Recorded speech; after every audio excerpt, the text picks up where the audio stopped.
Hey everyone, today I'm going to show you how to open an MSG file without Microsoft Outlook.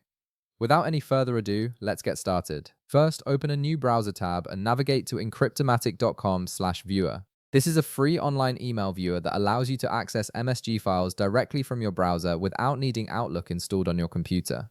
The site is designed specifically for viewing email files in various formats, making it incredibly convenient when you need quick access to an MSG file. Once you're on the page, look for the Choose File button. This button is your gateway to uploading the MSG file you want to view.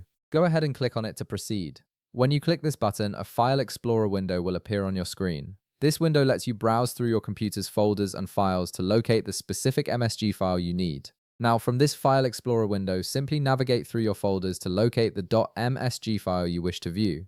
MSG files are typically saved in your Downloads folder or wherever you've stored email attachments, so check those locations first. Once you've found the correct file, select it and upload it to this email viewer site. The upload process is usually quick, depending on the size of your file. After the file is uploaded, the site will process it and display a preview of what the .msg file contains. You'll be able to see the email's subject line, sender information, recipient details, the date it was sent, and the full body of the message. If the email contained any attachments, those will typically be displayed as well, allowing you to view or download them separately. This preview gives you complete access to all the information stored in that MSG file without requiring Outlook or any other specialized software. And that's it. You've successfully opened and viewed an MSG file without Microsoft Outlook, making it easy to access important email information whenever you need it.